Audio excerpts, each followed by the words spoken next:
Hello friends, welcome है आपका मेरे चैनल दिल गार्डन में। और अभी चल रहा है मई का महीना, तो हम ऐसे पौधे के बारे में बात करेंगे जो गर्मियों मई जून में अच्छे से बहुत अच्छे से फ्लावरिंग करता है। और न सिर्फ फ्लावरिंग करता है बल्कि इतनी अच्छी खुशबू होती है कि आपका पूरा गार्डन इसकी खुशबू से महकता रहेगा। प्लांट का नाम है मोगरा। हाँ, वही जो आपके पूजा की मालाओं में यूज़ होता है, गजरे में यूज़ होता है, इत्र बनाने में इसका हम इस्तेमाल करते हैं। ये देखिए कितना खूबसूरत फूल है ये देखिए। और बहुत ही अच्छी खुशबू, जहाँ लगा होगा उसके आसपास चारों ओर बहुत अच्छी खुशबू आती है। तो आज हम इसी प्लांट की केयर की बात करेंगे कि कैसे हम इस प्लांट से ज़्यादा फूल पा सकते हैं। तो सबसे पहले बात करते हैं कि नर्सरी से लाने के बाद आपको इसे रिपॉट करना होगा।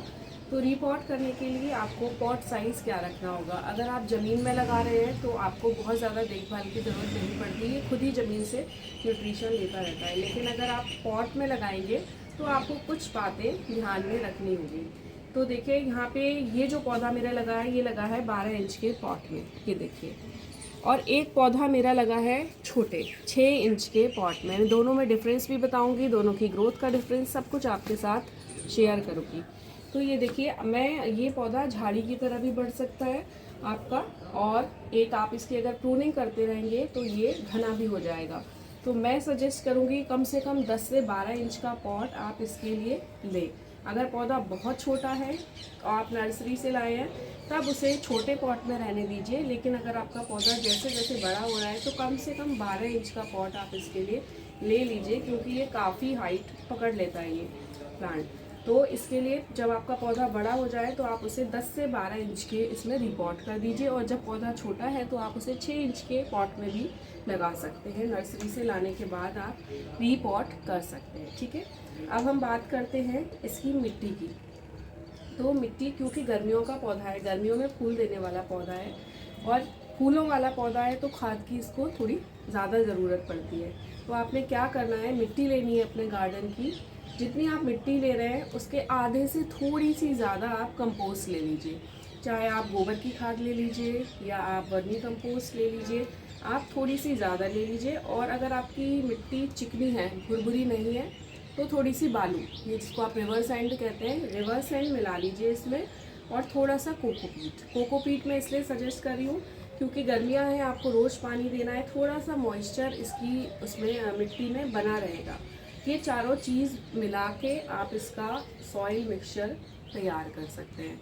इसके अलावा अगर आपके पास नीम खली है तो आप नीम खली उसमें ऐड कर दीजिए। उससे ना इसकी पत्तियां पे ना शाइन आता है, ऑयल कंटेंट होता है नीम में, तो इसकी पत्तियां ना थोड़ी शाइनी बनती है। आप अगर इसकी उसमें नीम, और वो एक फंगीसाइड का भी काम करेगा। तो आपको नीम खली अगर मिल जाती है, आपके पास है, तो उसे भी इसकी मिट्टी में 1 या 2 मुट्ठी इतने बड़े गमले की मिट्टी तैयार करने में आप ज़रूर मिलाइएगा। अब इसके बाद हम बात कर लेते हैं सनलाइट की। क्योंकि ये फूलों वाला पौधा है और हम जानते हैं कि जो फूलों वाले पौधे होते हैं उनको अच्छे से सनलाइट चाहिए होती है। तो 5 से 6 घंटे की ये धूप आराम से सहन कर सकता है। जब बहुत ही एक्सट्रीम वाली होती है तब कभी कभी इसके पत्ते थोड़े ब्राउन स्पॉट आके जलने लगते हैं। अदरवाइज़ ये खूब पूरे दिन की धूप ये पौधा आराम से सह लेता है। तो आपको अगर इसमें अच्छे फूल चाहिए, ज़्यादा फूल चाहिए, तो आप इस पौधे को धूप में ही रखिए, पूरे दिन की धूप दीजिए इसको। ये पौधा आपका बहुत अच्छे से फ्लावरिंग करेगा, ठीक है। आपका पॉट साइज़ हो गया, सॉइल हो गई और धूप की बात हो गई। अब बात करते हैं, हाँ, इसमें कुछ, क्योंकि आपको इससे रेगुलर फ्लावरिंग चाहिए तो हमें क्या करना होता है, आप इसकी ना रेगुलर कटिंग करते रहिए। मैं पास से दिखाऊंगी। जैसे जब आपके ये फ्लावर स्पेंट हो जाते हैं तब आप यहाँ से, क्योंकि देखिए टिप्स पे ही फ्लावर्स आ रहे हैं, तो आपकी जितनी ज़्यादा ब्रांचेस होंगी उतने ही ज़्यादा आपको फ्लावर्स मिलेंगे। तो जब आपके फ्लावर्स स्पेंट हो जाएं तब आप यहाँ से उनकी कटिंग कर दीजिए। तो इस तरह से आप टिप्स को थोड़ा थोड़ा काट दीजिए। स्पेंट हो जाते हैं फ्लावर्स, आप उनको भी अलग हटा सकते हैं। और जहाँ पे खिल चुके हैं, देखिए यहाँ फिर से नई ग्रोथ आ रही है। तो अभी मैं इस साइड से नहीं काटूंगी, बस मैं ये स्पेंट फ्लावर्स यहाँ से, ये ड्राई हो गई है, यहाँ से हटा दूँगी, क्योंकि टिप्स पर ही आते हैं। और ये देखिए इसमें एक बैच खिल चुका है और मैंने इसकी प्रूनिंग नहीं की है, हल्की हल्की। तो ये देखिए यहाँ से काटा गया था, तो ये 2 लेटरल ब्रांचेस इसमें से निकल आई है। ये अब यहाँ से ये हो गया है, हम यहाँ से कट कर देंगे थोड़ा सा। इसी तरीके से हम इसकी, ये देखिए जहाँ हम टिप्स काट देते हैं ना, ये देखिए वहीं से लेटरल ब्रांचेज इसकी उतनी ही ज़्यादा ये पौधा घना हो जाएगा। तो आपको जहाँ भी लगे कि अब यहाँ फूल खिल गया है तो आप इसकी कटिंग करते रहिए। ये पौधा आपका रेगुलर कटिंग मांगता है। थोड़ा सा निकाल देती हूँ जहाँ पे फ्लावर्स खिल चुके हैं। वैसे मैं कर चुकी हूँ इसकी, लेकिन फिर भी अगर मुझे कोई ब्रांच ऐसी दिखेगी, देखिए यहाँ की थी तो साइड से यहाँ पे ब्रांच निकल आई। आप जहाँ करेंगे उससे लेटरल ब्रांचेज इसमें निकलती रहेंगी। तो आपको अगर ज़्यादा फूल चाहिए तो आपको पौधों को घना बनाना है। इस पौधे को आपको, और ये देखिए मैं आज यहाँ कर देती हूँ, ये देखिए झाड़ी की तरह ये आगे बढ़ रहा है। अभी इसमें कोई नया बर्ड्स नहीं है, कुछ नहीं है। और देखते हैं टिप्स पे, ये तो अभी बड़ा हो रहा है।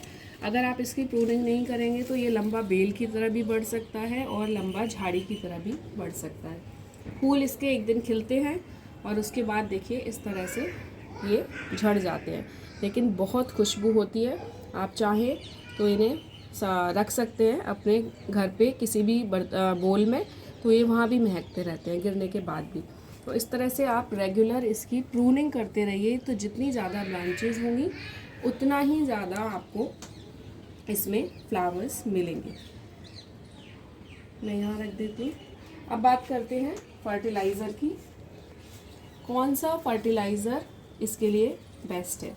तो देखिए वैसे तो आप मिट्टी में कंपोस्ट मिला ही रहे हैं, वर्मी कंपोस्ट या गोबर की खाद आप उसको दे ही रहे हैं, पर क्योंकि ये हैवी फ्लावरिंग बहुत ज़्यादा फूल देने वाला पौधा है तो आपको इसको थोड़े थोड़े दिन बाद खाद देनी ही पड़ती है।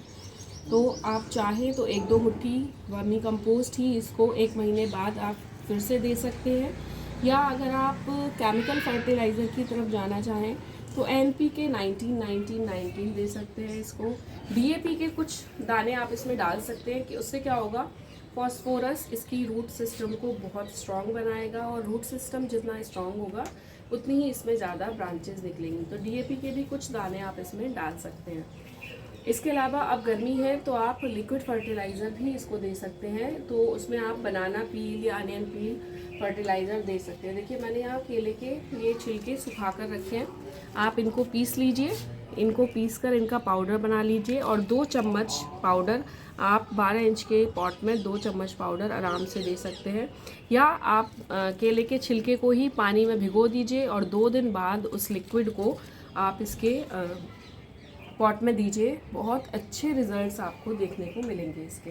तो इस तरह से मोगरा पे अगर आपको ज़्यादा फ्लावरिंग चाहिए तो 2-3 बातें आपको ध्यान रखनी है कि एक तो इसकी टाइम पे आपको इसकी प्रूनिंग करते रहना है। सॉइल मिक्सचर इसका अच्छा होना चाहिए, उसमें अच्छी कंपोस्ट होनी चाहिए, क्योंकि ये हैवी ब्लूम करता है, क्योंकि बहुत सारे इसमें फ्लावर्स लगातार खिलते रहते हैं। आप देखिए इसमें अभी ये खिल रहे हैं, कितनी सारी बर्ड्स भी, ये देखिए टिप्स पे भी 4-4, 5-5 ऐसे बन रही है ये, ठीक है। तो इस तरह से अगर आपको पूरे प्लांट पे, अभी इधर भी आएंगी, ये पूरा भर जाता है, तो आप उसमें खाद उसमें देते रहिए टाइम टू टाइम। 15-15 दिन बाद आप लिक्विड फर्टिलाइज़र दे सकते हैं इसको।